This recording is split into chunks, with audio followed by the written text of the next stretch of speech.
All right, we're going to go ahead and call the meeting to order. My name is Jimmy Halliburton. I am not the mayor of Boise. I'm a council member pro tem. Just to clear up any sort of confusion tonight, the mayor is online, but the person running the meeting has to be here and be present. You can just refer to me as council member Halliburton instead of Mr. Mayor or anything that was a little wonky during the work session earlier today. We'll take it under advisement. We start each meeting with a moment of silence and the Pledge of Allegiance. We do have a scout group here today who's going to help us with the Pledge of Allegiance. So if you all want to go ahead and stand up, maybe we can just stand in this area down here. And any of the scout members that want to join are certainly welcome to join. Anyone else want to join our scout groups up here? Let's do it. We'll give them just a second.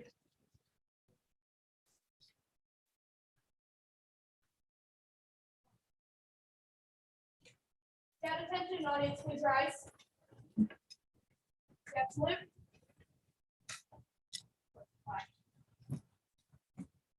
I pledge allegiance to the flag of the United States of America and to the republic for which it stands, one nation, under God, indivisible, with liberty and justice for all. Thank you.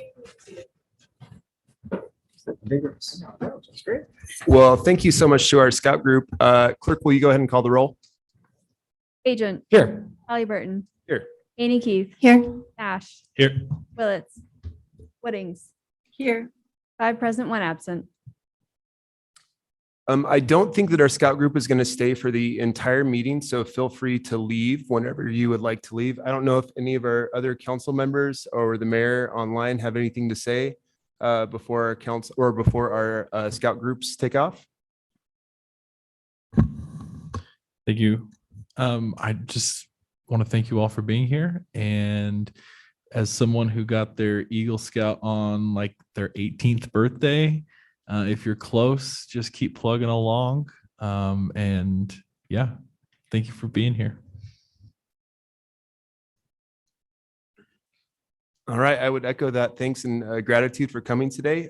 Again, stick around as long as you want. We've got a really fun Valley Regional Transit thing on one of our first items on the agenda, so that might be a fun one to stick around for. But if you have to take off earlier than that, that's okay too. The fourth thing on the agenda is a request for approval of the city council minutes. Councilmember Bajent. I move approval of the minutes of the 8:30 a.m. and noon meetings on May 23rd. Second. Clerk, will you call the roll? Agent. Yes. Halliburton. Yes. Annie Keith. Yes. Ash. Yes. Woodings. Yes. All in favor, motion carries. We do have one item on special business, item number or CVA 22-27. Thank you, Mayor, members of the council. This item should look familiar to you. On May 16th, 2023, City Council heard an appeal of the Planning and Zoning Commission denial of a variance, which was CVA 22-00027 located at 4355 North Five Shire Avenue. The variance was for a small detached structure to encroach into the street side setback and rear setback. At this hearing, council approved the appeal and the variance request and instructed the planning team to return with revised findings and conditions of approval. If the council agrees with the new findings and conditions, then a motion is needed. Thank you. And this one, we do need a motion from council. Councilmember Halliburton. Go ahead, Councilmember Agent. I reviewed the revised findings. They captured several of the things that we talked about in the meeting, and I'm very pleased with them. And I would move to approve the revised findings for CAV 22-27. Second. Any discussion? Clerk, will you call the roll? Agent. Yes. Halliburton. Yes. Annie Keith. Yes. Ash. Yes. Woodings. Yes. All in favor, motion carries. Next, we have the consent agenda. Before allowing for a motion, state all items with an asterisk are considered to be routine by council and will be enacted by one motion. There will be no separate discussion on these items unless a council member or citizen so requests, in which case that item will be removed from general order of business and considered in its normal sequence.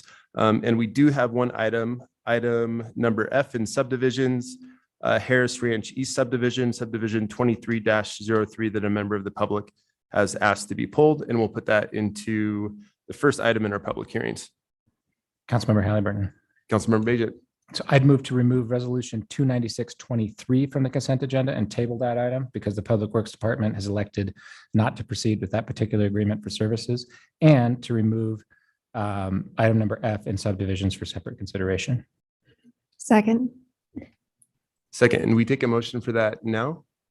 I tell you what, I'll start the motion over. I'll move to do both of those things, remove resolution 29623 and subdivision F in subdivisions, and further move approval of the consent agenda except for those items. Second. Any Miss- discussion? Yeah, council member, I'd just like to point something out. That motion was fine. I had a funny look on my face because I couldn't tell. I thought you said 298.23, but you said 296.23, correct? Okay, great. Right. I'd just like to actually, before everybody votes on the consent agenda, just to call out resolution 298.23. It's the council support of the community investment framework that Micron is putting forth as part of their commitment to our city and state as they work with us to not only make the investments that they're making in their own company, but in our community to further advance workers' education, our efforts around housing, conservation, et cetera, together. I wanted to call this out because this is a step that the company is taking in collaboration with our city and other organizations to memorialize their investments above and beyond their corporate investments in the city as they seek to apply for and win a CHIPS grant. And overall, I appreciate this effort. It's because after working so closely with the governor, his office, Commerce, BVEP, and others to secure the commitments in terms of Micron's new fab and R&D, the willingness to partner and address some of the needs of this community as we support them in their growth is really important. And so I appreciate that the company is proposing a community investment framework, would encourage the council to support this resolution that acknowledges it. And because this will be a part of a larger community support statement that's created as they apply for CHIPS funding to support their investment here. Thank you, Madam Mayor. Any other discussion? Hearing none, will the clerk please call the roll? Bajent, Yes. Halliburton, Yes. Haney Keith, Yes. Ash, Yes. Woodings, Yes. all in favor, motion carries. All right, next up is ordinances. We have two ordinances on the first reading calendar, ordinance 1923 and ordinance 2023. Councilmember Halliburton. I ask unanimous consent that all ordinances on the first reading be read by number and title only and filed for the second reading calendar. Without objection? ORD 19-23, an ordinance repealing and replacing Boise City Code Title I, Chapter 12, Article F, entitled Percent for Public Art, changing the name to Percent for Art. New Section 1 providing an expanded contribution of eligible capital improvement projects from 1% to 1 2/10%, while eliminating the 4/10%, set aside for maintenance and expanding the scope beyond public art to cultural assets. New Section 2 adding new definitions. New Section 3 defining eligible capital improvement projects and exclusions. New Section 4 defining the role of the Arts and History Department in facilitating the Percent for Art program. New Section 5 outlining permissible uses of Percent for Art funds to include acquisition and exhibition of cultural assets, as well as costs associated with management, planning, and education. New Section 6 explaining the calculation of 1 2/10 of eligible project costs and providing for rollover of unspent funds. New Section 7 providing for maintenance costs in the city's normal annual or interim budget process and identifying maintenance as a responsibility of the Department of Art and History. Approving a summary of the ordinance and providing an effective date. ORD 20-23, an ordinance repealing Boise City Code Title III, Chapter 14, entitled Stationless Shared Mobility Programs, and striking it from the code. Amending Boise City Code Title VI, Chapter 13, Section 1 to add new definitions and amend existing ones. adding a new Boise City Code Title 6, Chapter 13, Section 2, entitled Rental of Shared Micromobility Devices, and renumbering the subsequent sections accordingly. Amending the renumbered Boise City Code Title 6, Chapter 13, Sections 3, 5, 6, 7, 11, 16, 21, 25, and 29 to remove unnecessary language, correct internal code section references, correct grammatical errors, and provide minor clarifications to existing provisions. Amending the renumbered Boise City Code Title 6, Chapter 13, Section 4 to allow e-scooters to have seats and to remove unnecessary language, correct grammatical errors, and provide minor clarifications to existing provisions. Amending the renumbered Boise City Code Title 6, Chapter 13, Section 22 to clarify registration license fee language. Amending the renumbered Boise City Code Title 6, Chapter 13, Section 23, clarifying fine amounts found on city's master fine and fee schedule and amending minor grammatical errors. Amending the renumbered Boise City Code Title 6, Chapter 13, Section 24 to reference Boise City Code Section 1-4-2 and generally clean up code language, approving a summary of the ordinance and providing an effective date. All right, there are no items on second or third reading, but there is one item on first, second, and third reading, ORD 21-23. Councilmember Halliburton.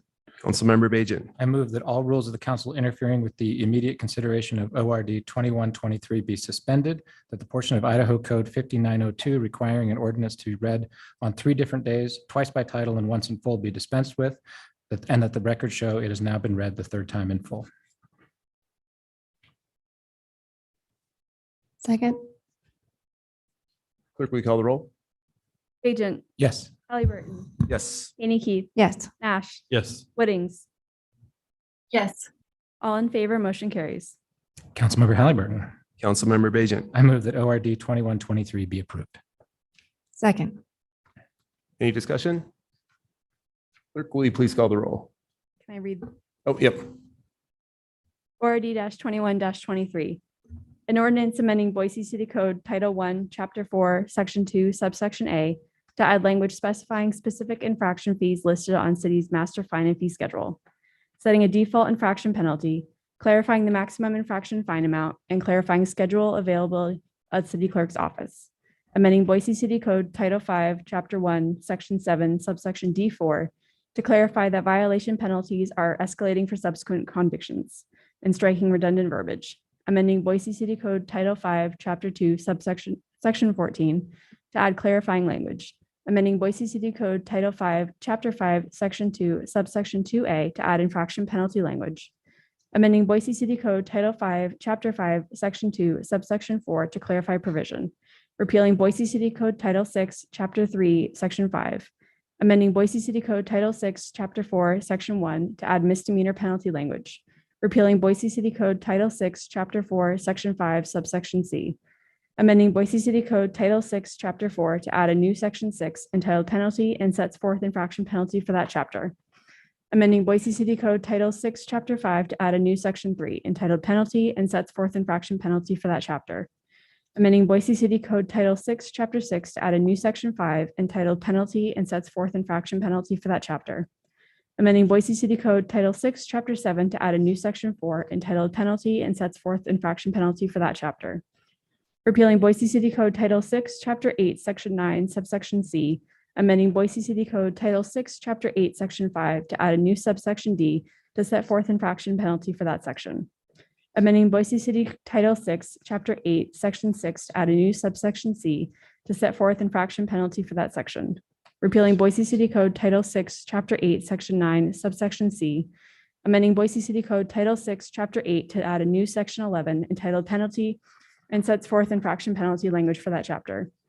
Amending Boise City Code Title 6, Chapter 9, Section 1 to add infraction penalty language for that section. Amending Boise City Code Title 6, Chapter 11 to add new Section 6 entitled Penalty and sets forth infraction penalty for that chapter. Amending Boise City Code Title 6, Chapter 12 to add a new Section 4 and set forth infraction penalty language for that chapter.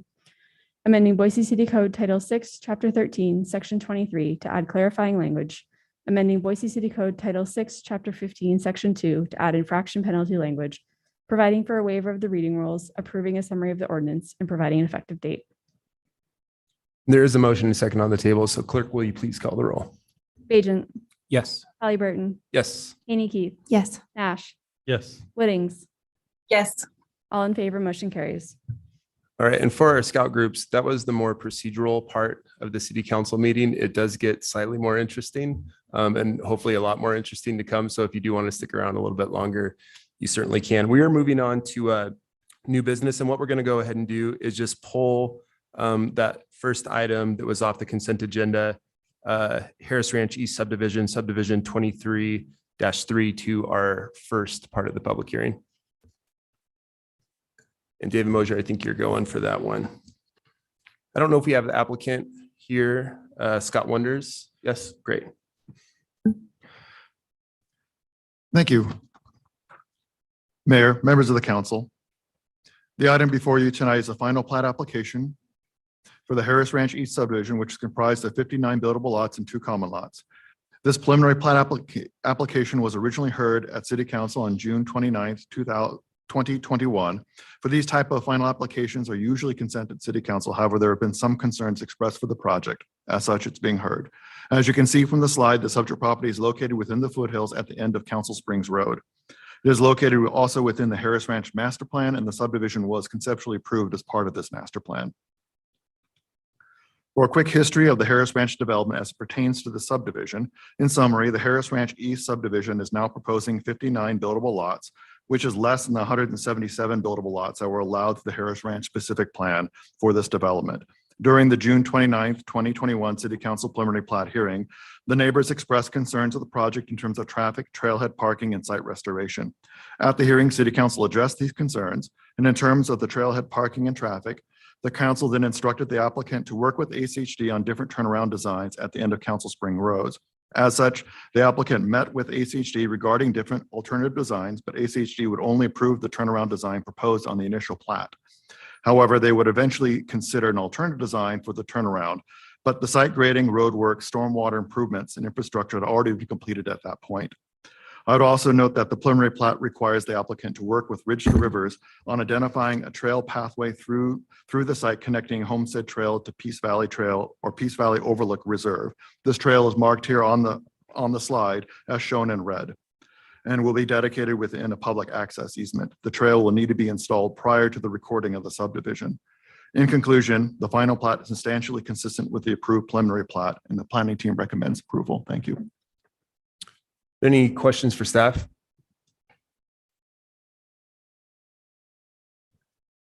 Hearing none. Scott Wonders, you're more than happy to present, or you can present if you'd like to. If you're in agreement, you can say you're in agreement, and then we can open it up to, looks like you want to. Thank you.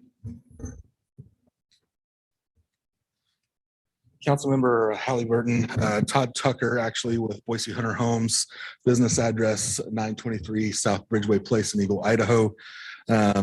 So a couple of items. We're in agreement with all the conditions of approval. We're just here. We'd heard that the item one that the neighborhood association had some concerns to address, not necessarily with the project itself. I believe they're in support of that. We've been fairly good partners working with them through issues.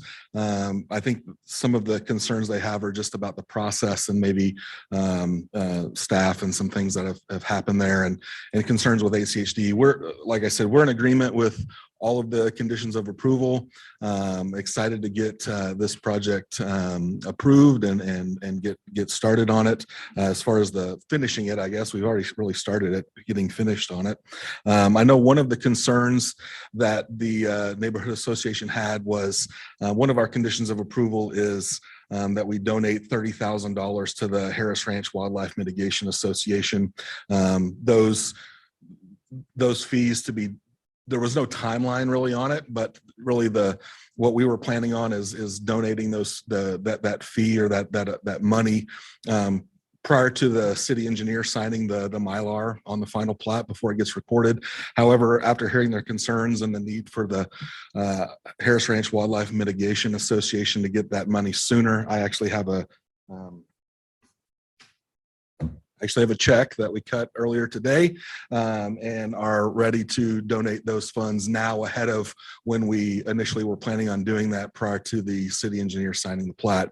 As far as the turnaround goes, the instruction was really for staff to work with ACHD and try to get that item satisfied. We were also partners with them in trying to get that done.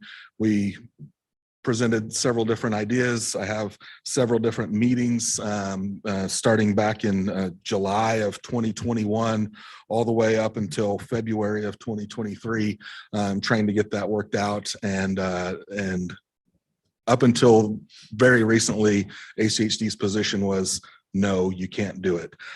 So we went ahead and installed all of the infrastructure, utilities that we needed to down there. And by the time they said, okay, we'll waiver a little bit, it wasn't feasible anymore because it didn't fit. Having said all that, we are in support of the staff report. We're in agreement with all the conditions of approval. Request your approval tonight. Like David said, usually these are heard on consent agenda, but we understand the neighborhood association want to address them. So that's really all that I have to say on the item. I can And you stand for said any your questions name that was you- Todd? Yes. Yeah. Any questions? Councilmember Halliburton. Sorry, so yeah, this was on consent, so we probably skimmed it, but not dove as deeply into it as we might have. Make sure I understand the turnaround issue. I remember the meeting. I remember a lot of discussion about that turnaround. It was unresolved at the end of the meeting, and the direction was go have a lot of meetings, talk and coordinate, and try to see if ACHD will move or if there's a way to work it out that's acceptable to everyone. I understand you then had a bunch of meetings, weren't able to work it out, and proceeded to construct the turnaround as proposed and designed. Now ACHD, sort of after the fact, has moved and is willing to consider a different style or a different configuration for the turnaround, but you've already kind of embarked on your journey with the original configuration. And so the issue is, do you have to go back and undo that work and lose that cost to meet now that ACHD has moved and is flexible? Is that the crux of the issue? Councilmember Halliburton, Councilmember Bajent. Yeah, that's basically, correct. The direction was go try to figure out a solution with ACHD. We had several meetings with them. The response was always, this does not meet our standards. This does not meet our policy manual. You cannot do it. We're not going to allow it. And so we couldn't hold up our progression on the project for that. We just kept getting the answer of no, no, no. So we moved forward installing Idaho Power down Council Springs Road and some other utilities, and the large drainage basin that we had to install at the base of the hill was put in.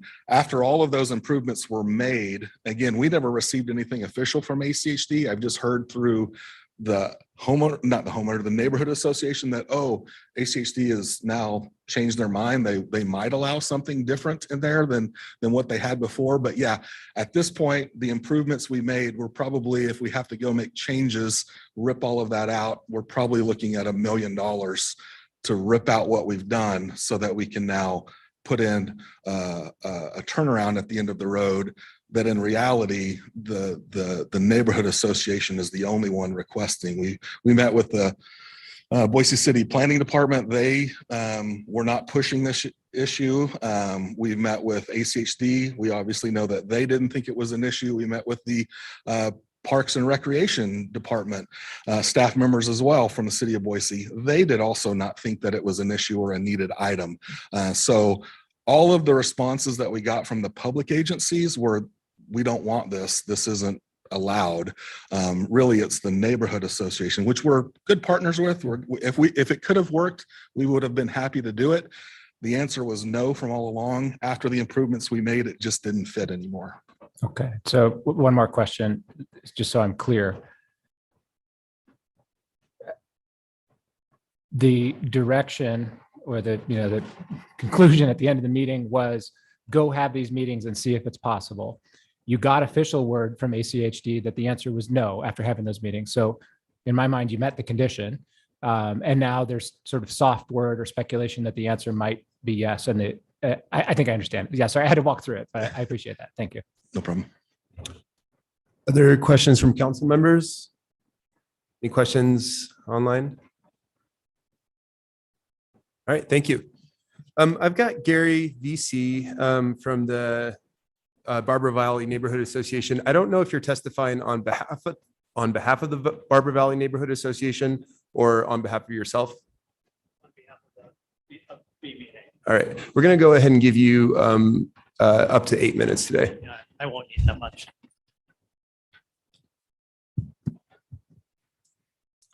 Madam Mayor, remotely, Council Member Halliburton and the rest of the council, good evening. Gary Veazey. I'm the BBNA Secretary. My address is 4150 Macbeth Avenue. Thank you for pulling this item from consent tonight to allow me to address two project-related topics that have not played out as expected that we thought you should be aware of.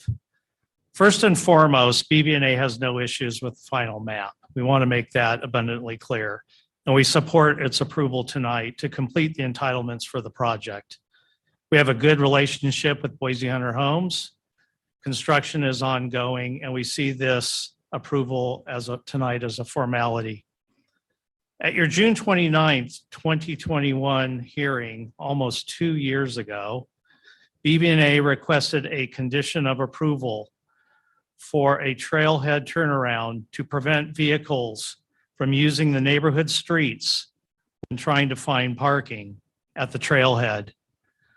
Then Councilperson Clegg, who I notice happens to be in the audience tonight, directed staff to have this resolved before the final map was considered by council, parenthetically by tonight. On several occasions after approval, BBNA contacted planning staff, and finally in June of 2022, we were told that the turnaround is against ACHD policy with no further explanation.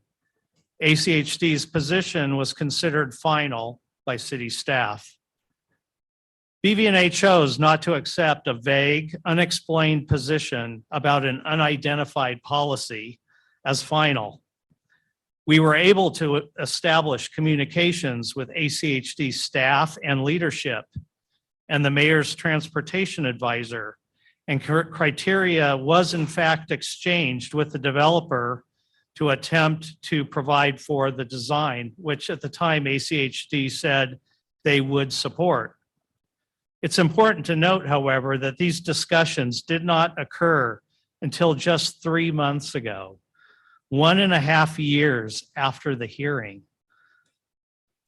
Once the design was evaluated, it was determined that the Harris East improvements had unfortunately already progressed too far to allow for the turnaround. Had a true resolution of this matter been prioritized early on, not 18 months after approval, all improvements could have been designed to achieve the right solution that everyone wanted. And unfortunately now it's too late. Additionally, tying satisfaction of conditions to the final map hearing or the recordation of the map is far too late in the process.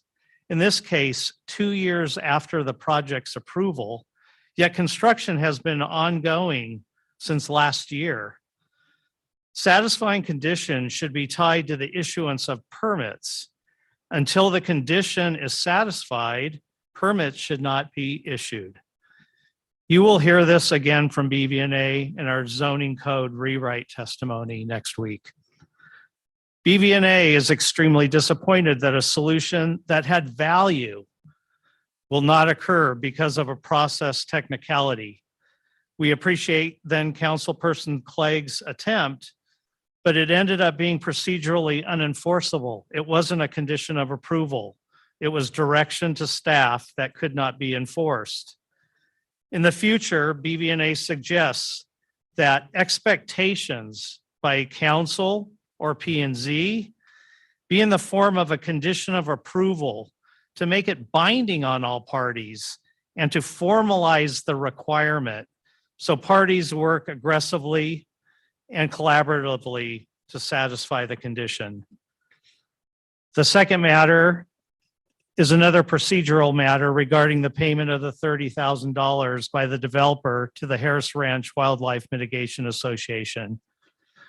Again, as Todd mentioned, there was a lack of specificity in the condition, which would have delayed payment.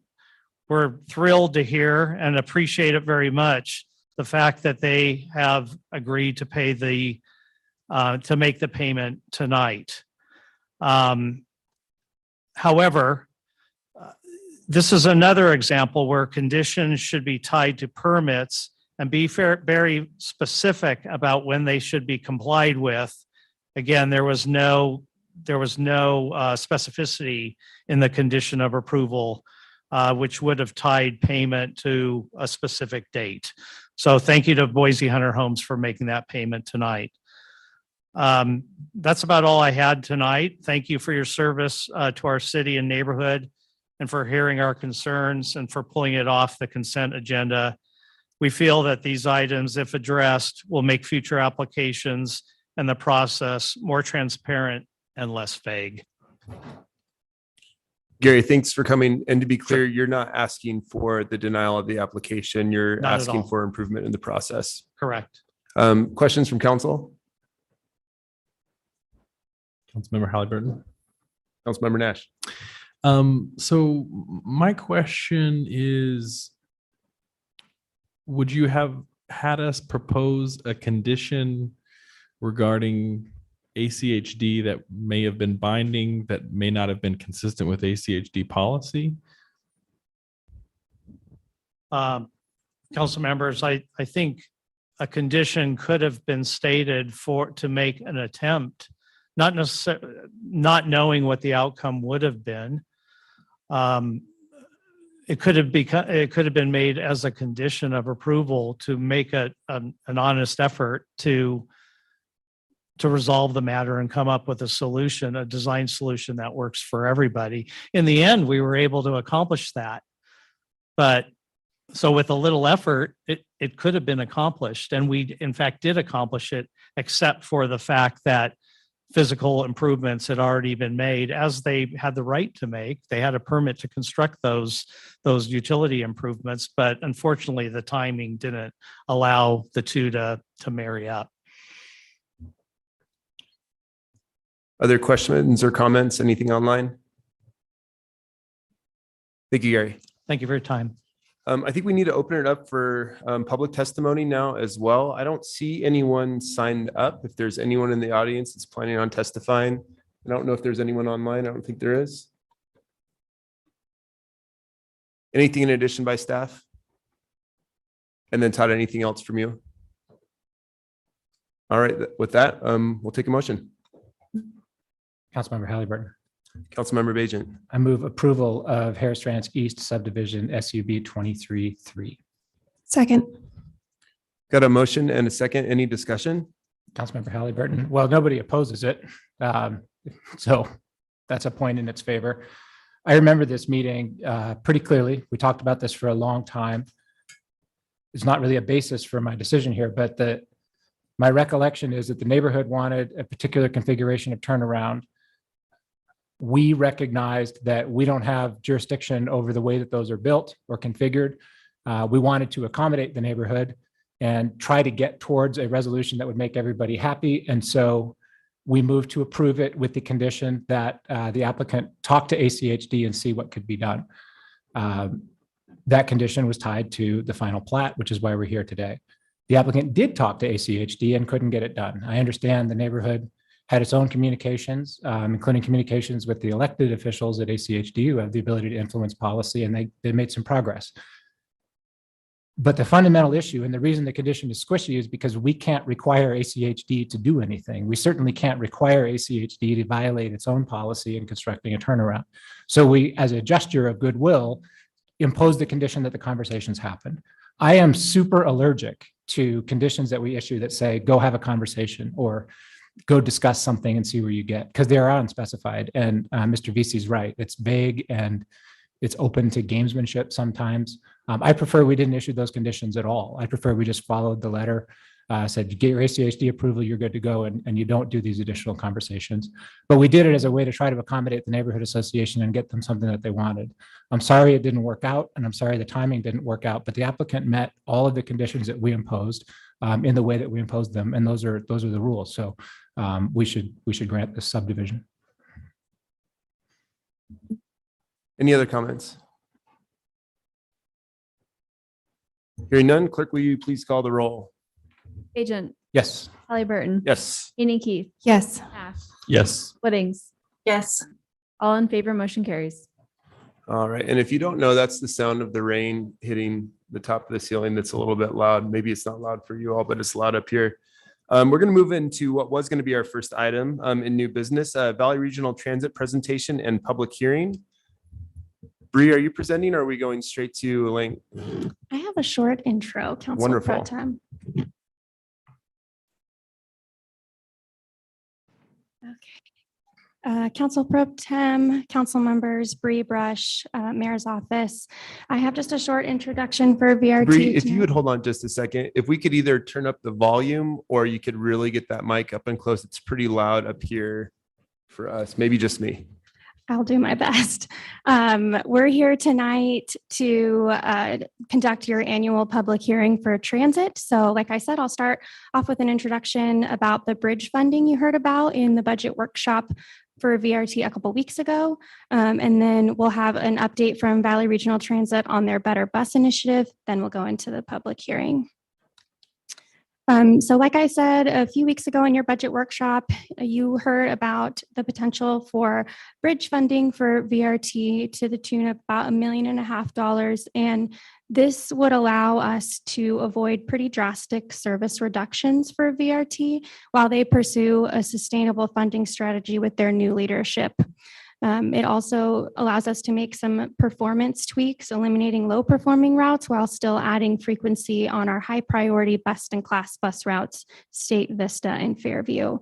And staff and VRT will continue to collaborate on further changes to the network, but this allows us an opportunity to continue those discussions without pretty dramatic reductions to the network. You'll hear a little bit more about that from VRT, but I just wanted to set the scene for kind of what you'll be hearing about this evening.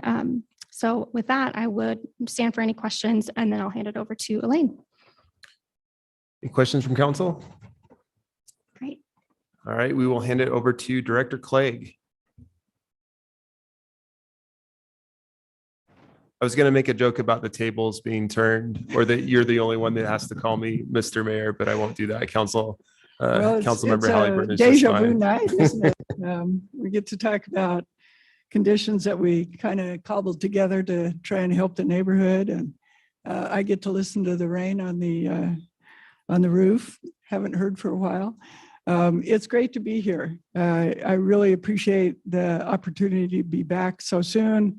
Appreciate the opportunity for the public to weigh in on transit in our region. I think it's always important for that. Also like to comment how good it was to hear that the percent for art amendments are finally on reading calendar. Thank you. Madam Mayor, Council President Whittings, Council President Pro Tem Halliburton, and council members.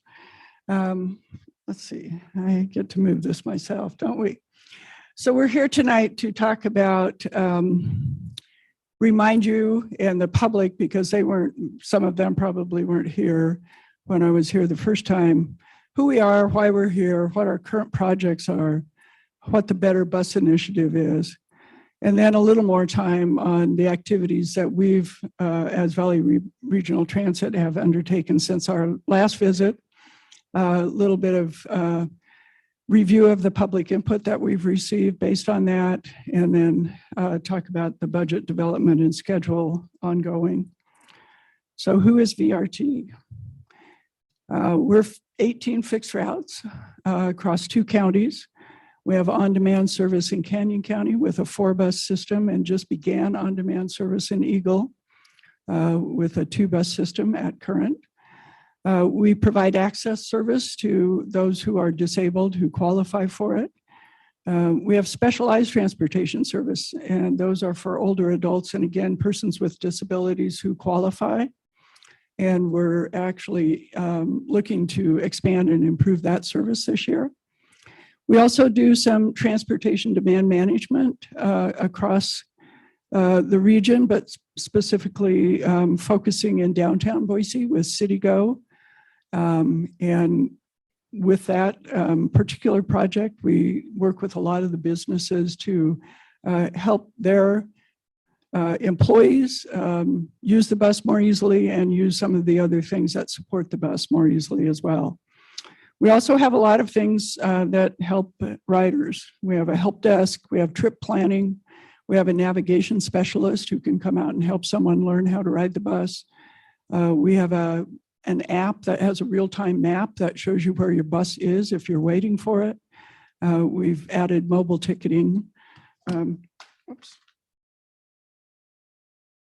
So I just wanted folks in the audience to understand all of the things that we do. Here's our current system. The green out in Canyon County is that on-demand service. The lines are all of the fixed routes. And as I noted, they cover both counties. As you can see, they're focused in Ada County, and there's a reason for that. There's only so much money in our system.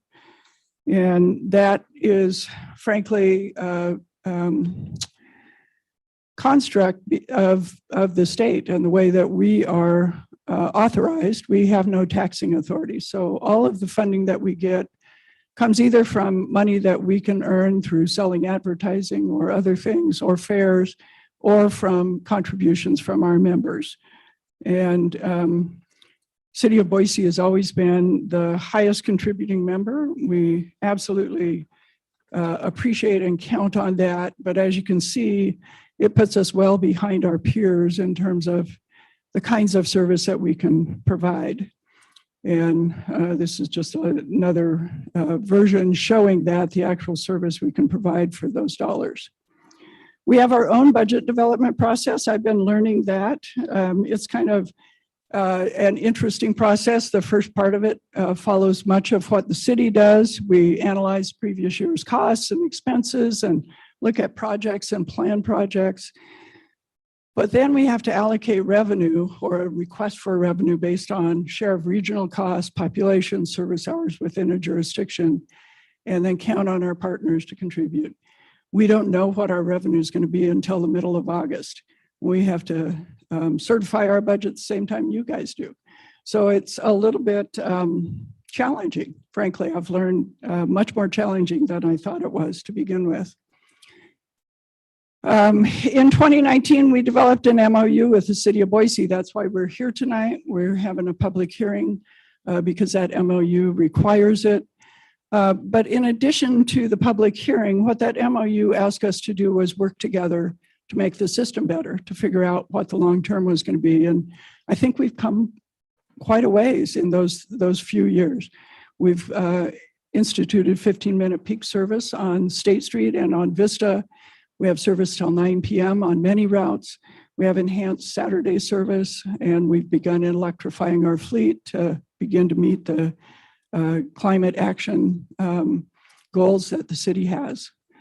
We have some challenges right now with wages and fuel and insurance, just like like you do and every other agency right now.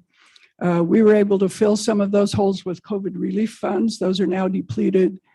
We've been able to increase directly generated revenue more than we thought we could when I first came to you in March. And we've also learned that our fares and advertising are up a bit more than we thought. So I think we're actually in a pretty good position to do that long-term planning that we'll need to do to understand if the bridge funding that you are so generously providing can get us to a long-term solution. Again, a little bit of a reminder, we were successful in competing for 2 discretionary grants, $10 million on State Street to help with projects there, $20 million to continue our electrification of the fleet, a couple of other projects, capital projects, our Orchard facility, we're expanding that lot in part because of the electrification, and then we've begun building better transit islands as demonstrated on Fairview. We kicked off the Lono grant just this last week. It will install en route charging at Main Street Station. It'll extend the range of our electric fleet, and we'll be able to expand the fleet as a result. On State Street, we're going to improve select stops along the route at the transit-oriented development nodes that were identified in the studies. We'll install new signage, and we'll build some connecting sidewalks and pathways so that people can get to the service on State Street more easily. Those transit islands on Fairview will soon look like this. We'll be adding new signage that will make them much more visible. Some of them will have real-time information, and all of them will have QR codes to get to more detailed route information. We hear from everyone that they want better buses, and we do too. So we started what we call the Better Bus Initiative, and it was meant to develop our existing vision and make the bus system easier to understand and use, provide better service and better amenities. And we asked two questions of folks. Do you support more frequent buses as a means to providing better buses? And do you support your city providing more funding so that we could get to more frequent buses? This is the vision long-term, just as a reminder that as great as it is that we're going to be able to maintain the service hours we have today, it's about a quarter of what we'd like to have in the long term. And so, Elaine, I'm going to Yeah. interrupt for just a second. I think we're getting to the point where it's so loud up here. is that it so it's- loud? I was we're getting- wondering. Even yeah. for me, it is. Let's go ahead and take a 5-minute break. We'll take a look at the weather and see what the weather is going to look like and see if we need to power through or if we've got a little bit of a time gap here. Well, I wanted to stop rating so I can ride my bike home, so that's Oh. good. All right, so we're going to take 5 here.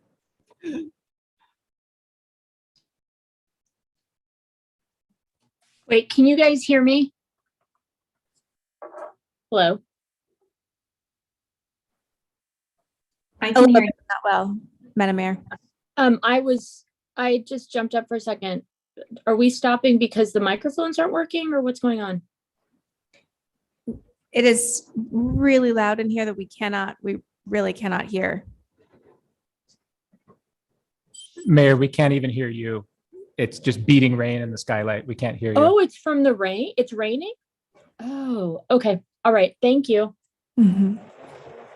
Okay, I think we're going to actually go ahead and call the meeting back to order. It's going to be a little bit tricky. We don't know when the storm is going to pass, but we're actually going to do all the presenting, all the public testimony, all the questions from council over here. If you all can hear well from where you're sitting right now, stay where you're seating. If not, move over to this area. And if it does start to ease up, we'll pop back there. So I'm going to hand it back over to Director Clegg, and we will take the meeting from the seats over here. People who are tuning in online, for now, everything is going to be operating off this one mic, but we're going to keep moving forward.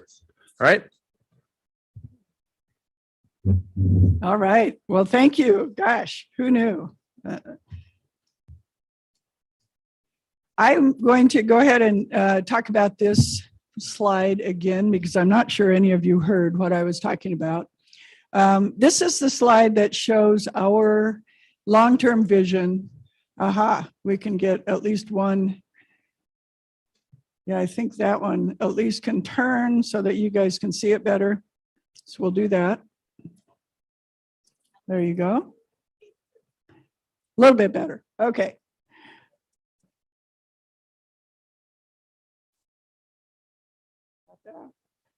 There you go. So this is our long-term vision of what we think the bus system could be like if we had the amount of money that a typical region our size would have. And that's about 4 times more money than what we have today. But what you see here is the beginnings of this frequent network that we're talking about already. I think, whoops. I think I already talked to you the last time I was here about frequency. This is just a reminder, if you have a car that only starts once every hour, it's not very convenient. If you can start it every 30 minutes, it's a little more convenient. Oh, wait a minute, I can start my car every 15 minutes. I can probably make that work. So if you equate that to a bus system, if you can have a bus system that comes every 15 minutes, most people can figure out a way to make that work and make it well. So we ask people, would you support more frequency? And people said yes, in Boise at 87%. They also would like better bus rides, which means more Wi-Fi on the buses, those kinds of things, better bus stops, which we'll talk about in a minute, and they'd love to have regional rail.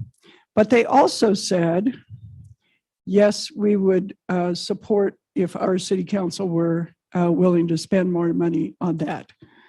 And especially supported that when we talked about better buses. So again, we appreciate your commitment to making that happen. I keep skipping, sorry. My slides have gotten out of order as well. There we go. So we redesigned the bus system and put it out for public comment. And in restructuring, we took the lower performing services and moved them, removed some of them, and made some of them even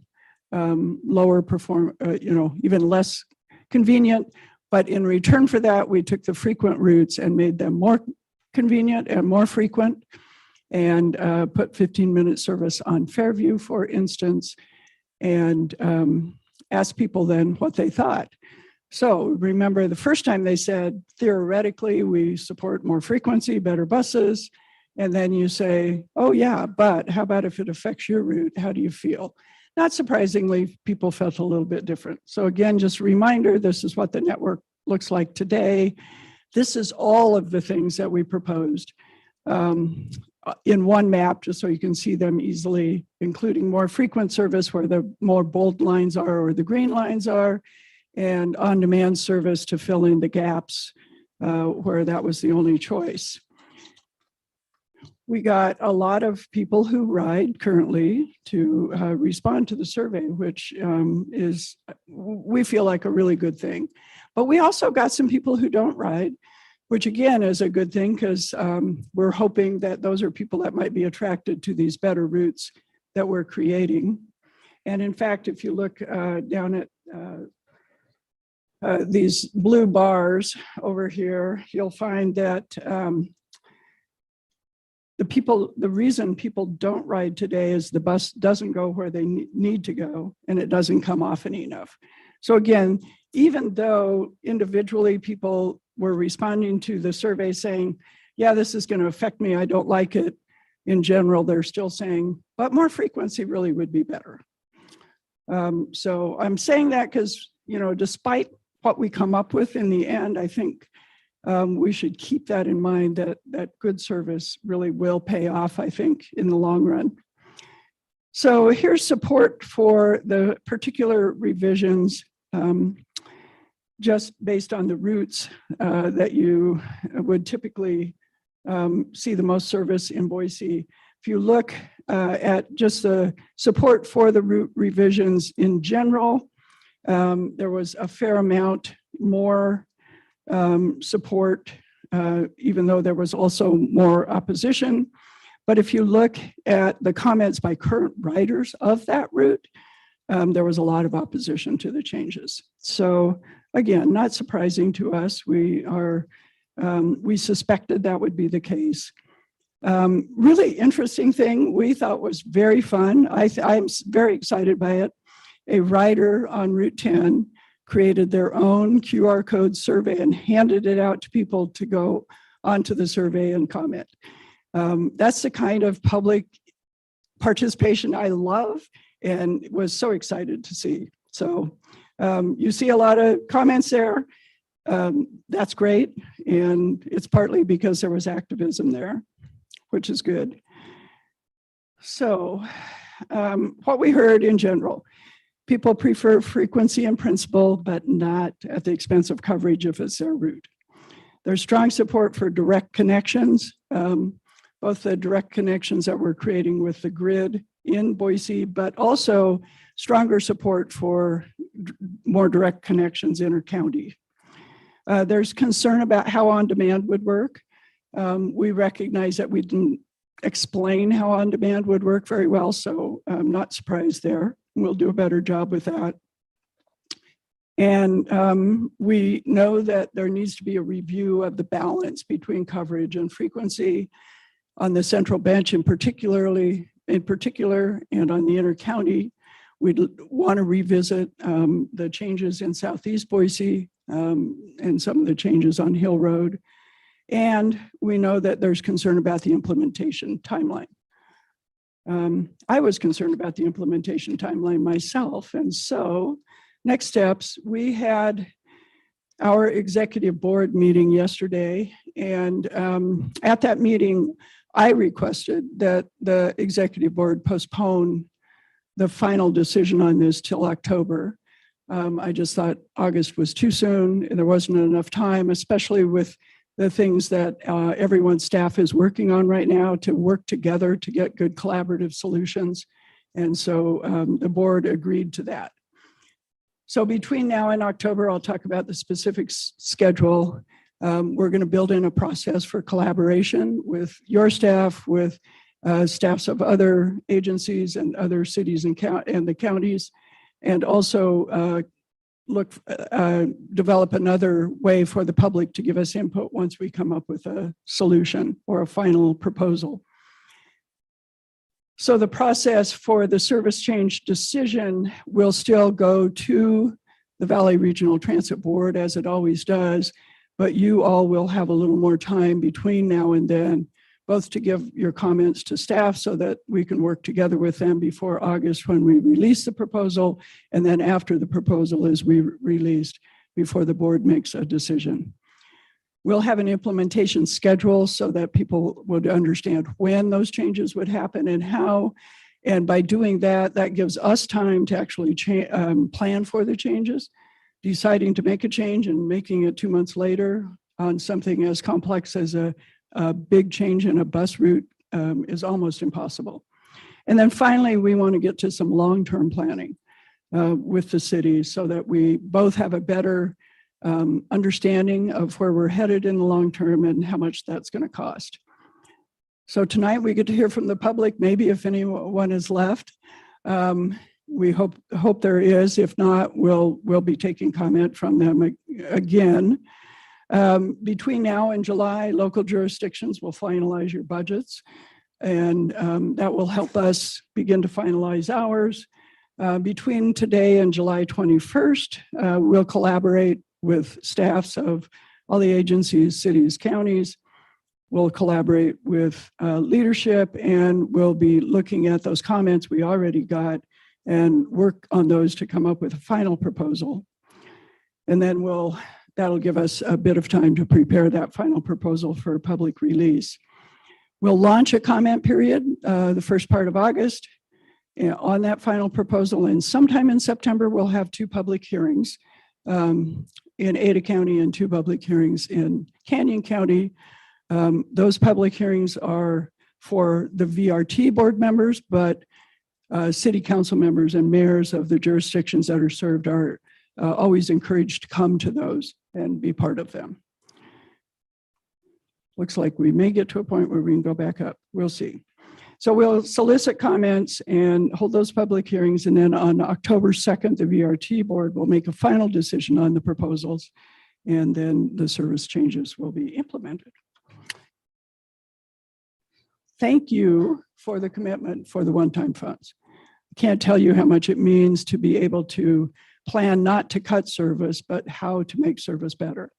And that's really in the position that we're in now. And even though there will be changes, we firmly believe that the bulk of those changes will be to produce better service. So thank you. We'll use the input we get tonight, the input we've gotten so far, develop a transit network that supports the city of Boise's comp plan and new zoning rewrite. We met for the first time with staff today on that, and we're excited about what we learned from each other, I think. We'll develop a network that grows productivity or ridership and grows fare revenue as ridership grows. We'll do that through frequency and connections, but we'll keep in mind the coverage that is vital to so many people in this city by responding to those coverage needs and the public comment. We really want to check the alignment of VRT and the city's environmental goals. We're moving toward electrification. You all have a climate action plan that's been based on a deep understanding of how to meet your climate goals. We haven't done that kind of analysis, but I think it's time that we begin doing that and seeing, what is our goal for electrification? How soon can we get there? What are the challenges that we'll face along the way? And I think there's a lot to learn from the city and how you approached it as we do that. And then we're looking hard to bring new partners to the table to increase long-term funding. In the very long term, in midterm funding, in the long term, we're going to be looking to find a taxing source, a taxing authority of our own. And I think if we show that we're doing everything we can to make a better system, if we show that people support that better system, we'll get there. But in the short and midterm, we need to keep the system working as well as we can so that we can prove that. So in that time frame, we'll be looking at business partners, through potentially business improvement districts or other kinds of mechanisms to see if we can bring them to the table, potentially look at homeowners associations, various residential developments that might have a lot of riders, and see if we can get them in the game in terms of funding. We've also identified some federal financing options that might help us provide some long-term funding. And finally, we want to plan for the future. We know that we need to separate our operations, our M&O, and our capital projects in our funding plans so that they're more easily understood. We know that we need to develop those options for further service enhancements so that everyone understands what they are, how much they would cost, and where they would go, what corridors they'd serve. So once we do that, we will update our transit development plan, which is similar to our CIP and M&O and budget all put together. It's kind of an interesting plan. And our Valley Connect 2.0, which is more like our comprehensive plan. Once we're there, then I think we can talk about base contributions going forward and really give both you and Valley Regional Transit a better idea of what kind of commitment we would need to get to our goals and how soon we'd need it. And with that, I stand for questions and welcome any input. I'm going to go ahead and have the council take their seats back up here. Bree, if you wouldn't mind just being prepared to take questions, and if you are planning on offering any public testimony, if you want to just move to the front row so that we're ready to rock when we get there. So council members, I think we can take our seats and get ready for our questions.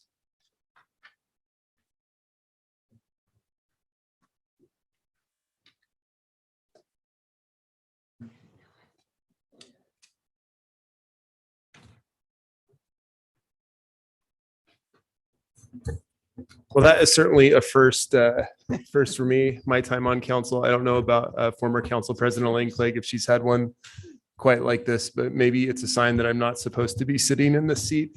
But with that, council members, if you have any questions for Director Clegg, now's the time. Councilmember Halliburton. Councilmember Bajent. I had one question, and it's kind of a technical question. I'm going to ask it of Bree as well. But in the, there's an accompanying memo where we talk about bridge funding, a couple of different options, staff recommendation for option 2, which provided additional clarity. They both referenced funding to maintain the total cost of existing transit services for fiscal year 2024 and future years as necessary. And I was a little bit uncertain as to what that meant. Here's my prior. If there's a certain amount of money and you need it this year, you should ask for it this year. If you don't know how much money you need, you should ask for how much money you need this year. And if you need more next year, ask for that amount next year. What we don't want to do is, write a big check that doesn't create incentives to make progress for 2 years or longer, and then have that sitting out there. So maybe that's not what that language means at all. But that's what I wanted to talk about, both from VRT's perspective and then the cities, to understand what goals we were trying to accomplish. That's a great question. I'll take it first. From our perspective, we asked for what we thought we needed to keep the same number of service hours in the system for next year. Because we've been more successful with advertising and a couple of other things that we thought, that 1.5 million might go a little bit further than next year. We're not, nothing certain in our financing world. That was unknown when we asked for it in March. Doesn't mean that reducing that would make it easier. What having that much does is allows us to plan for that long term that I talked about. How do we separate our operations, M&O, and capital projects so you better understand them, we better understand them? How do we develop those options for future service so that we understand how much they're going to cost? And then you can make a more informed decision about whether or not you want to continue that level of funding into the future, which is what we need to, we believe, to continue the level of service we have today, or potentially even more funding if you want to grow that service. I would tell you, I don't anticipate that level of funding being less in the future on an ongoing basis, unless we're very successful, more successful than I'm hoping, that I'm predicting, but not more successful than I'm hoping for in earning that other funding through business partnerships and the things I talked about. So I don't know if that's real clear, but yes, we need this much funding going forward. We're trying to find other ways to get it. We're trying to clarify what the process is and where all the money's going so that you can make a better decision. Okay, thank you. Yeah, it does help a little. I guess this is, we're veering off of, I think, the public hearing part of this, but maybe put a pin in it for our budget conversation. If you anticipate needing this amount of money going forward, then it's not bridge funding, it's funding. If you anticipate not needing this amount of money going forward, but you're not sure, then we should set up some other mechanism where you can apply for it and receive it based on what you actually need, or amounts we overpay are offset by your contribution the next year. What we should talk about as we get into our budget process further is just a way of ensuring that we are transparent and clear on whether this is one-time funding, whether this is multi-year funding, whether this is accidentally and kind of inadvertently committing to something in perpetuity that we didn't quite intend, and just creating more certainty so that, as you said, council, I almost said council member Clegg, as you said, Elaine, we all know what expectations are being set and we know what goals we're trying to achieve together. I couldn't agree more. Great. Questions from other council members? Or Bree, did you have any follow-up? Council Pro Tem, the only thing that I would add is when staff follows us up ahead of your budget process, we have a resolution that says, this is the funding we commit to VRT. We can also include in there just some, I guess, reporting or billing setup that we would like our typical structure is they bill us capital as it comes. So we don't ever pay for the full amount at once. There are things we can do to sort of get at that and chunk through it. Okay, and maybe I'm the only one who has a concern, in which case it's not a concern of council, then it's just me and it doesn't matter. But it's good to be clear, and it's good to not make open-ended multi-year commitments in a single budgetary cycle. So just putting a pin in it to talk about more as we get to that point. Great. Cool. And now questions from other council members. Questions, Council President Pro Tem? Or not Pro Tem, President. Thank you. I don't have any questions, but I just want to say that I really appreciate the extra work that was done since our last work session on VRT funding, and the work that Director Clegg put in with our staff to develop a good recommendation based on what they heard from us. And I'm looking forward to the public hearing. So that's all I've got right now. Thank you. Great. Thank you, Council President. One question I guess that I've got, I think that you have outlined that you're going to maintain the same, with the funding is approved, you're going to maintain the same amount of service hours, but not necessarily the same service areas as far as the routes go. So there may be some routes that do get cut or reduced. even though the service hours will stay the same. And so I guess what I'm trying to understand, there was another point on the slide where it said there were concerns about on-demand service. And I'm guessing what that means is that we're going to try to supplement the cutting of those routes with more availability from on-demand service. And there's maybe some people that just don't know how that works. Is that kind of what that comment is speaking to? Thank you, Council President Pro Tem. Yes, I think that the scenario 3 was in fact providing some coverage with on-demand services. Right now, the city already supports supplementing services with lift connections, which allow you to order a lift for $2 that gets you to a transit connection. We're looking at whether or not that's maybe the best way to provide some service in places where it might get cut. We're also looking potentially at providing trippers or peak hour service on particular routes where the ridership is very peaky and not all day, as a way to preserve some service hours and still move some of those to frequency. So those are the kinds of questions that we'll be asking ourselves and your staff and the public as we develop this final proposal. The on-demand service that just started in Eagle is proving to be pretty easy to use, but we did not do a good job, I don't think, of explaining how it works and what it is when we proposed the scenarios to the folks in May. We do have a little bit of experience now with it in Canyon County and now in Eagle. And so based on that, I'm confident that we can explain it better and make sure people understand it, and that it might be a way to bridge some of that coverage. Thank you for that answer. And second part there, just to follow up, at this point, do we know the specific routes that we think we might be cutting or reducing, or is that still kind of being evaluated through this process? We know the 3 routes that showed having the lowest performance overall. We showed those to you last time, and that's the 10 and the 4 and the 1. We know that the 10, for instance, has good ridership peak during peak periods. We know the 1 has some demand during certain times. We know that the 4 is the only route right now that serves Bora High School. And so we're looking at all of those very carefully to make sure that we're not losing some service that's really vital. Great. Thank you. If there's no other questions, we'll go ahead and open it up to public testimony. I think I've got one person on the list here. Is it Ian Doff? Oh, perfect. You can go first. Do we have anyone online? So at this point, that is our public testimony. You can go ahead and use that one. Usually we use here, but tonight's kind of all over the place. So perfect. Yep. Hi. How much time do I have? If you could just do your name and your address, and then you've got 3 minutes. Hi, I'm Ian Bott. I live on 2260 Harrison Boulevard, apartment 208, Boise, Idaho 83702. And I want to say that the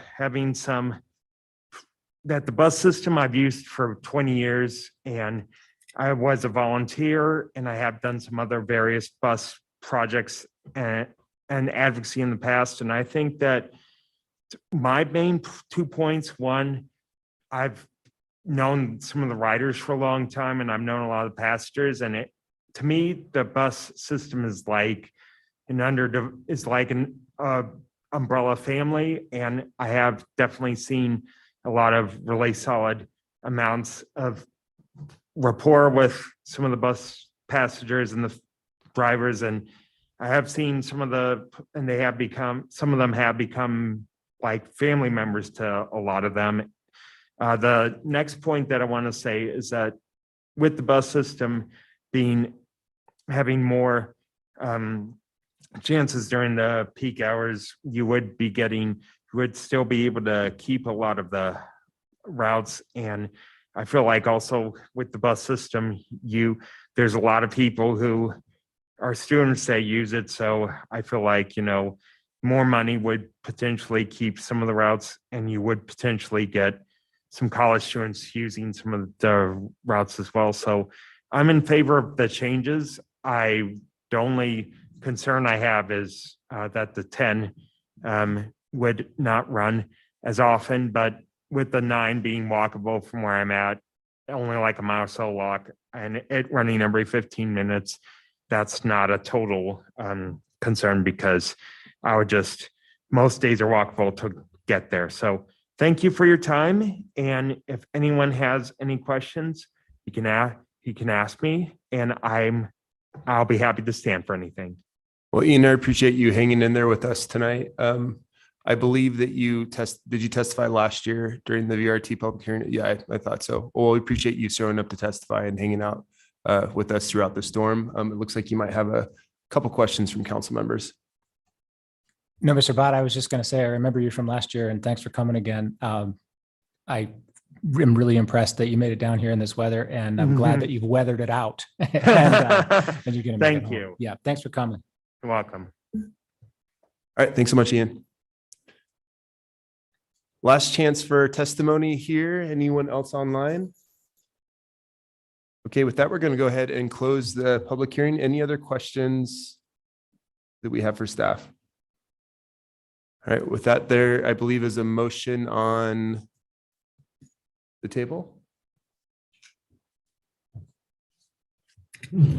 Council Pro Tem, I don't think we need a motion, but I would take any feedback you have for staff as we draft that resolution with the funding in it and with sort of the parameters. Actually, Rob is telling me, yes, motion. So a motion. No.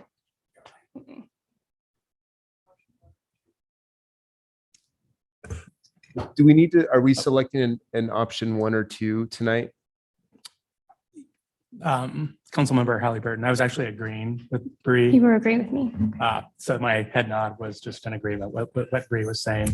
So I think the council can provide direction back to Bree, and we would bring it back in the form of a resolution. And if it needed tweaking at that time, that's when we would tweak. Thank you, Rob. I'm sorry about that. Oh, sorry for the confusion. Yeah, and I think most folks are there. It doesn't sound like we actually need to have a motion on the table. I think I would remind council that this amount of funding is built into the budget at this point.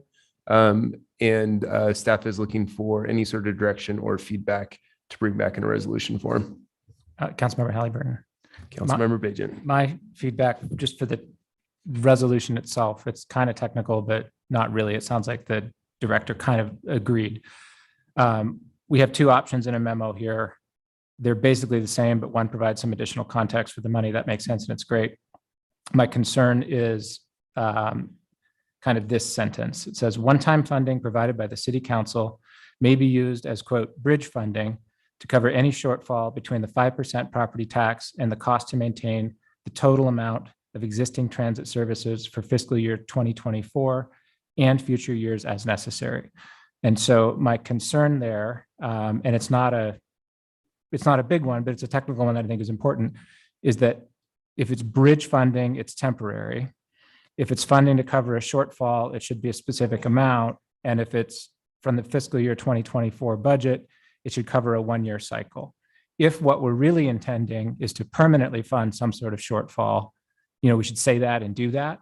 But if we think that this money might last for multiple years, then we should be using the excess to offset the 5% from some next year. If it's actually bridge funding, or we should have more clarity around this, because right now it's too squishy. It essentially, in my mind, says we're going to provide bridge funding for an unknown period in an unknown amount for unspecified purposes. And that's just too fuzzy in my mind. So not saying that money doesn't need to come or anything like that, but more transparency and clarity about how we're going to be allocating it on what timeline and how it will be used would be nice.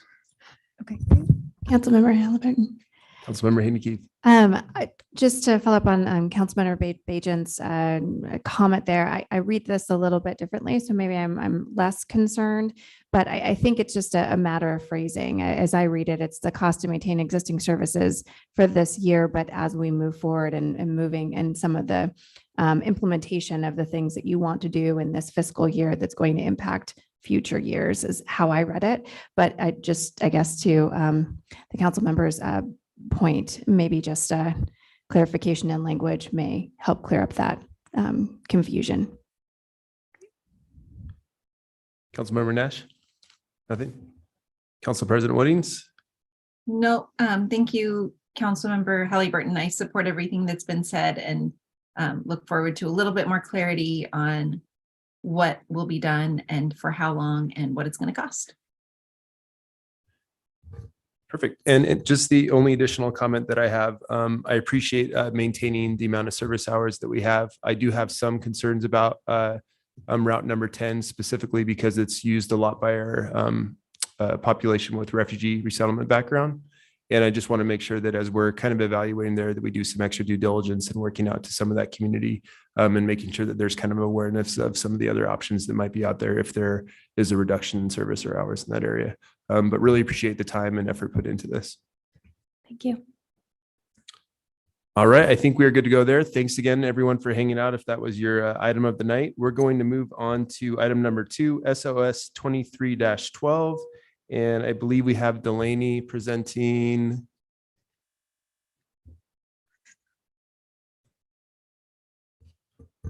What are we missing? Oh, virtual. Okay. Wonderful.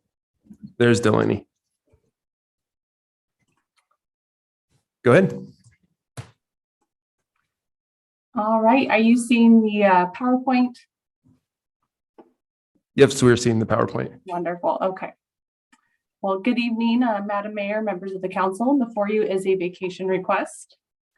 The subject property is located at 2674 South Fry Street in an M1D light industrial with the design review zone within the suburban land tracts subdivision unit number 1.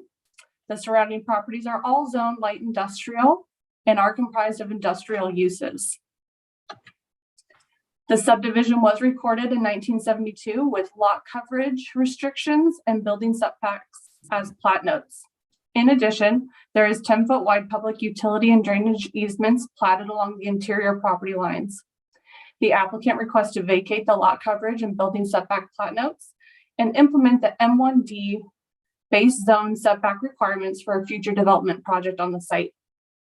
Letters of relinquishment were received from the appropriate agencies, granting approval to vacate the identified public utility and drainage easements as identified on the plat. The planning team recommends approval of the requested vacation, and I can stand for any questions that you may have. Thank you, Delaney. Any questions from council? I've got Kent Brown here from Kent Brown Planning. If you're in agreement with staff, you can say you're in agreement with staff, or if you have additional things, you're welcome. I'm in agreement. All right, wonderful. Thanks. We're not expecting anyone from South Cole Neighborhood Association, but anyone here or online from South Cole?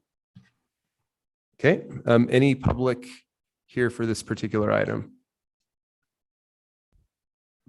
All right, with that, we can close the public hearing on that and we will open that to council. Councilmember Halliburton. Councilmember Bajan. I move approval of SOS 2312 from Kent Brown Planning. Second. Got a motion and a second. Any discussion? Hearing none, clerk, will you call the roll? Bajent. Yes. Halliburton. Yes. Haney Keith. Yes. Ash. Yes. Woodings. Yes. All in favor, motion carries. All right, with that, we are on to CAR 22-33. And it looks like we have Jesse Lyle presenting.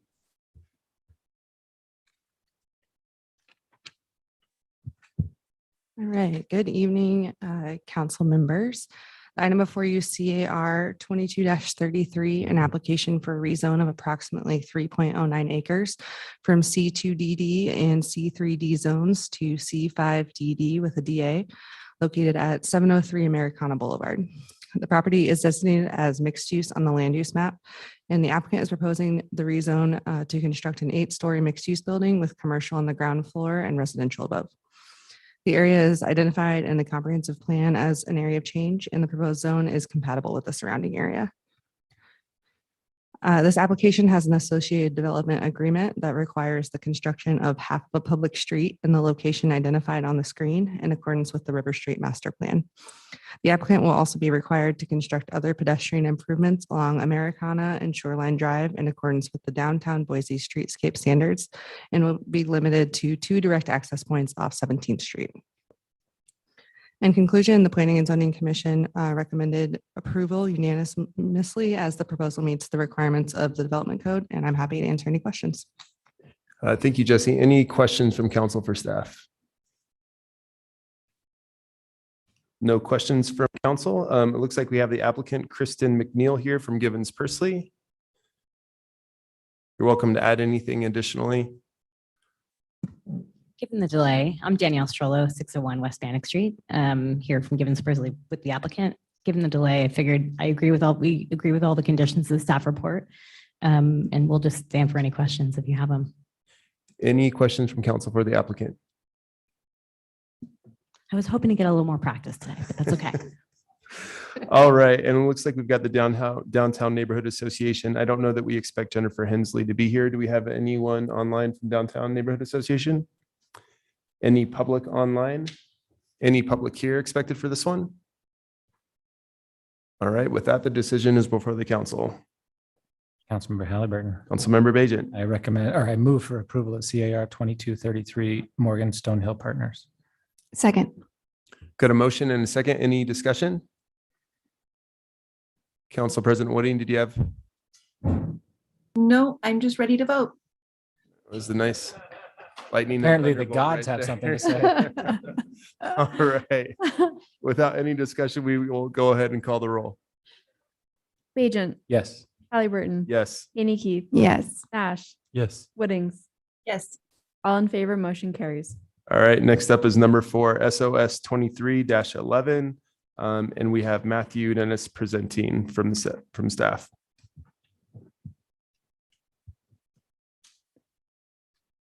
And we're ready when you're ready. Good evening, Mayor, council members. The item before you is a request for the vacation of a plat note that delineates setbacks associated with the Big Sky subdivision number 2.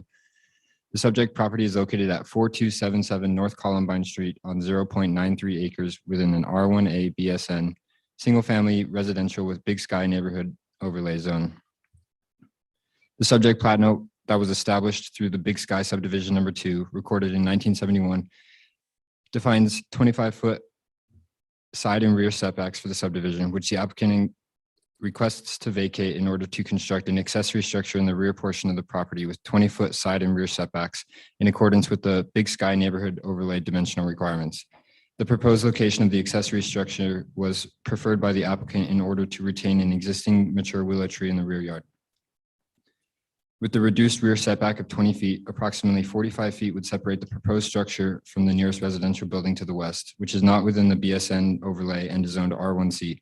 Large mature trees along the shared property line buffer the two properties, and the visual impact of the proposed accessory structure will be minimal. This vacation will only apply to the subject property. In conclusion, the planning team recommends approval of the plat note vacation. Thank you, Matthew. Any questions from council for staff? All right. Do we have the applicant here, Paul George? Any additional comments? Or are you in agreement with staff? Wonderful. I don't think we have anyone from West Valley Neighborhood Association. Nobody here from the public to testify? All right, we'll go ahead and close that and open it up to council. Councilmember Halliburton. Councilmember Bajent. I move approval of SOS 2311 from Paul George. Second. Any discussion? Clerk, will you please call the roll? Bajent, Yes. Halliburton. Yes. Haney Keith. Yes. Nash, Yes. Woodings. Yes. All in favor, motion carries. All right, our final item, number 6, Ebb and Flow Townhome Subdivision, Subdivision 23-6. David Mosier, you're back up. Councilmember Halliburton. I believe we skipped number 5. Did I skip number 5? Yes. I skipped number 5. I stand corrected. Item number 5, SOS 23-14. David Mosier, you're still up. Thank you, Mayor, members of council. The applicant is requesting a vacation of a plat note that prohibits vehicle access to Bogart Lane from the Silver Cloud subdivision. The subject property is about 2 acres in size and located at 6124 North Bogart Lane in a C2D zone. And as you can see from the aerial photograph, the subject property is located at the intersection of Bogart Lane and State Street. In 2013, Ada County approved the Silver Cloud subdivision with a plat note that prohibits direct vehicle access to Bogart Lane since it's a collector roadway. The city of Boise intends to construct fire station number 13 on subject property, which requires vehicle access to Bogart Lane from the fire station and the associated parking lot. As such, the above mentioned plat note is requested be vacated to facilitate the new fire station. In conclusion, the planning team recommends approval of the plat note vacation. Thank you. Any questions for staff? Northwest Neighborhood Association online. Sarah Schaefer, anything to add?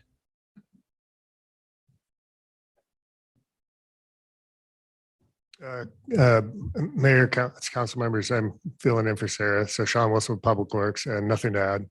Great. And nobody from the public here or online. All right, we'll close that one.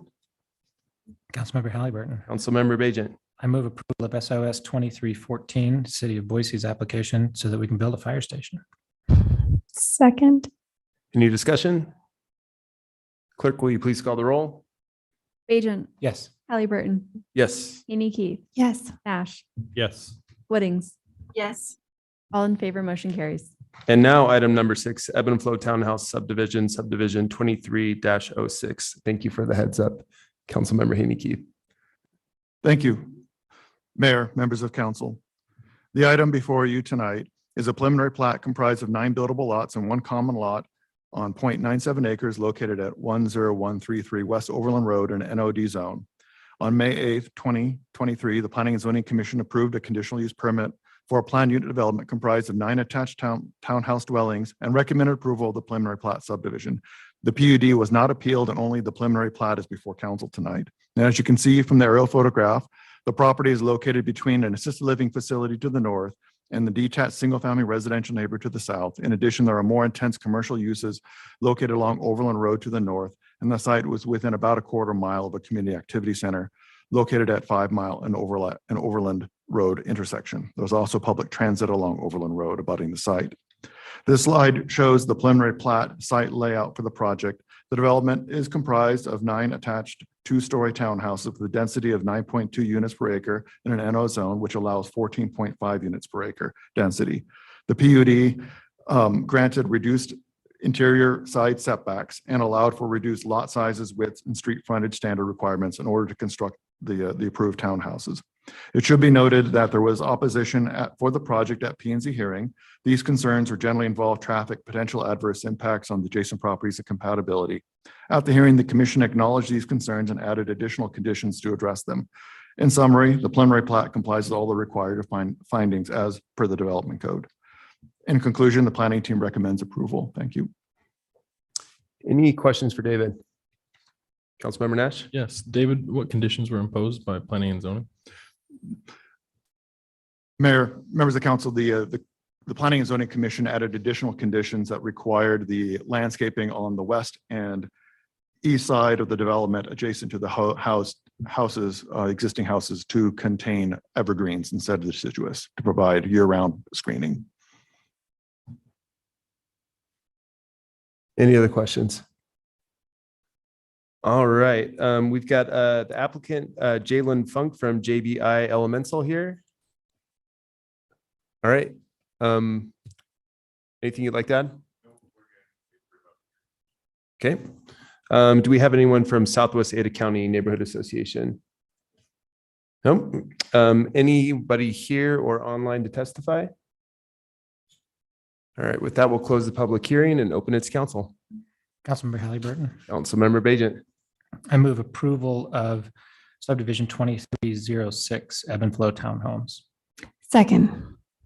Got a motion and a second. Any discussion? Councilmember Halliburton. Councilmember Bajent. It sounds like there was some discussion at Planning and Zoning about traffic and adverse impacts. The Planning and Zoning Commission took that into account, made conditions to deal with them, and nobody's objecting to those conditions being inadequate here. So I think we should approve it.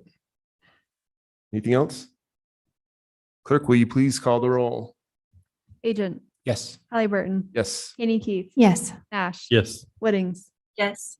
All in favor, motion carries. All right, and with that very adventurous, unexpected city council meeting, we'll take a motion to adjourn. I move we adjourn. Oh, second. All in favor?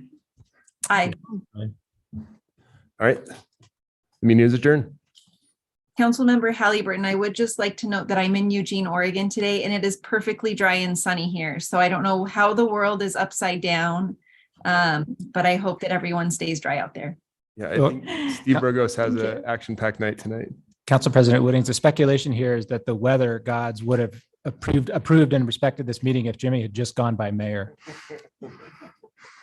I think that's the right conclusion. Good night, Holly. Good night. Safe travels.